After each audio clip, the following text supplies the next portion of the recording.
This week in Jamaica Now. France life, yeah? One France. One Argentina.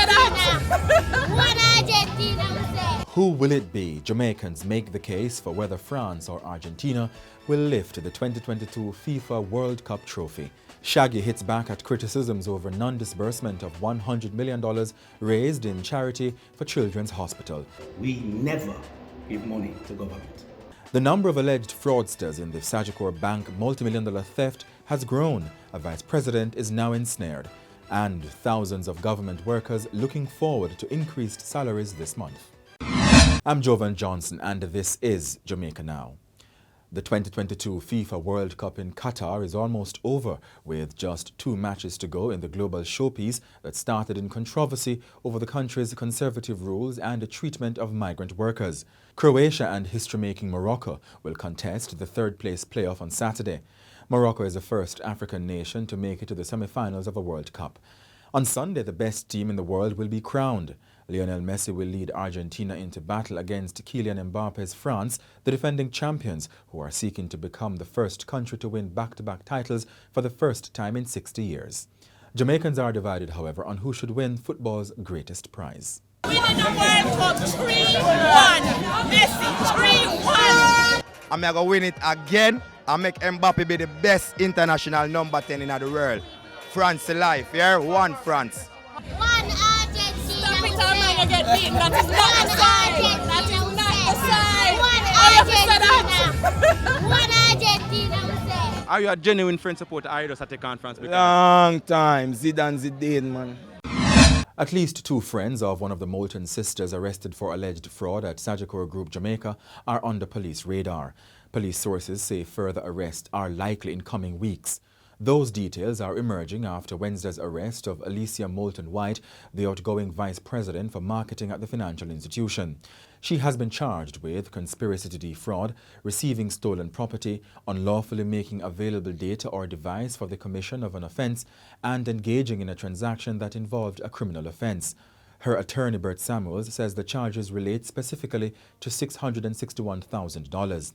Alicia's sister, Tricia Moulton, who is also the manager of the Sagicor Bank Ligani branch in St. Andrew, and personal banker Malaika McLeod were charged in October over the alleged fraud and theft of $65 million from the bank. Sagicor Group recently announced that as part of its restructuring, it was parting company with Alicia effective December 31. Prime Minister Andrew Holness says Jamaica is facing a road traffic crisis given the high rate of fatalities. His comments come days after the December 11 crash on the Palisades Main Road in Kingston, which claimed 4 lives. 54-year-old Rose Roberts Banton and her son, 18-year-old Zachary Heslop, and 53-year-old taxi driver Delroy Grant and his wife Camille were killed. They were all residents of Seaview Gardens in Kingston, who had gone to the Norman Manley International Airport to collect an item. Alexei Zaitsev, the Russian involved in the incident, has been charged with 4 counts of causing death by dangerous driving. It's reported that a Toyota Prado, being driven by the Russian, drifted from its lane into the opposite one, causing the deadly crash. Between January 1 and December 11 this year, at least 448 persons died from more than 380 motor vehicle collisions. In 2021, there were 487 road fatalities, the highest number on record. A new road traffic law is slated to be implemented on February 1 next year. And motorists have 48 days to clear their traffic ticket arrears if they want to capitalize on an effective amnesty that ends on January 31 next year. If paid in time, demerit points generated after February 1, 2018 will be expunged. The government has also pledged to wipe from the slate all infractions committed on February 1, 2018 or earlier. Grammy Award-winning artiste Orville Burrell has expressed doubt about hosting another Shaggy Make a Difference Foundation charity concert because of the controversy surrounding the $100 million raised in the last staging in 2018. He told journalists on Monday that the biennial event was now a harder sell. It says Shaggy and friends. It was never me alone. I have tons of people that are involved in the friends of Shaggy and friends. When there becomes an attack on Shaggy, it's an attack on the friends. 4 years after the last event, the funds are yet to be used for their intended purpose, which was to buy ICU beds for the Bustamante Hospital for Children in St. Andrew. Health Minister Dr. Christopher Tufton resurrected the issue recently after expressing disappointment that the funds raised in the hospital's name have not been disbursed. Chairman of the hospital's board, Kenneth Benjamin, has said the hospital was no longer in urgent need of ICU beds because of the construction of a cardiac unit in 2019, which included 5 ICU beds. But Shaggy's foundation has argued that the charity's law binds the foundation to disburse funds for a specified purpose unless an application has been made. But for now, Shaggy has dismissed suggestions that the money could be turned over to the government. If you look at our model from day one, we never turn cash over to government. We always buy equipment ourselves, right, and do it. Now, if you're a donor, and I can tell you about my donors then because I know the people who donate to Shaggy. When they came to us, when we were starting to do it from ourselves, we said, hey, we want X amount of money to help hospital. The first thing out of them mouth says, yeah, but we're not give you money for you to give government. That's the first thing out of them mouth. How am I supposed to do that now when people give me that from a long time and tell me don't do that? So that conversation should be thrown out. We never give money to government. The government averted a threat to strike by public sector workers this week over the contentious review of their compensation. The latest anxieties were triggered by a finance ministry circular that suggested to workers that there would be a repayment of allowances paid between April and November this year. Finance Minister Dr. Nigel Clark has said there was a misreading of the circular, and following a meeting Tuesday, the Jamaica Civil Service Association indicated that there will be no repayment. It also said there will be a 2.5 percentage point increase to the guaranteed 17.5% average increase in total compensation after tax. The opposition People's National Party on Tuesday accused the government of being contradictory in its communication to workers about the review process. The new salary rates will be paid to workers who have agreed starting December. However, because the new rates are in effect from April 1, workers are looking forward to large sums in retroactive payments.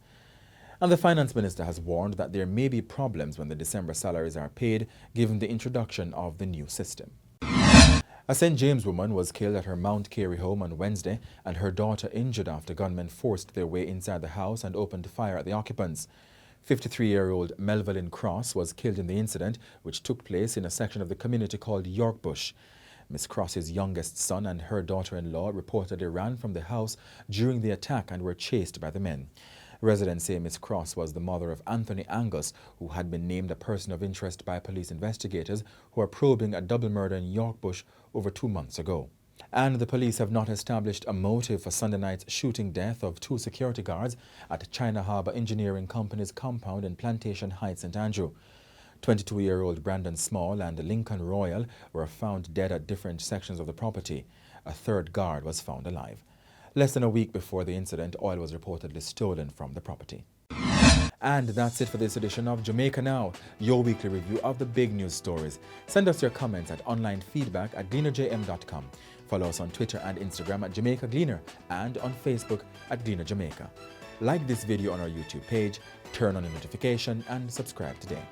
I'm Jovan Johnson, and before we go, Jamaicans make their predictions on who will win the 2022 FIFA World Cup final in Qatar between Argentina and France on Sunday. Winning the World Cup 3-1.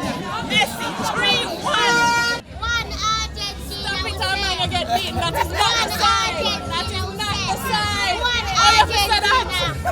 1 Argentina. Are you a genuine French supporter? Are you just a take on France? Long time, Zidane, man. I feel like I'm Moroccan, but if France any side, we just want to reach at the finals, I would tear up anything what we see. How does it feel to know that you have been saying France from day one? You never switch, you never change your mouth. From jump, you knew that you would be in the finals. How does that feel for you? Yeah, because we know quality. We have quality players. The same, most of the players them from 24-18 are them they're the same way. And we are bring France from 98 and not just in the millennium. You understand?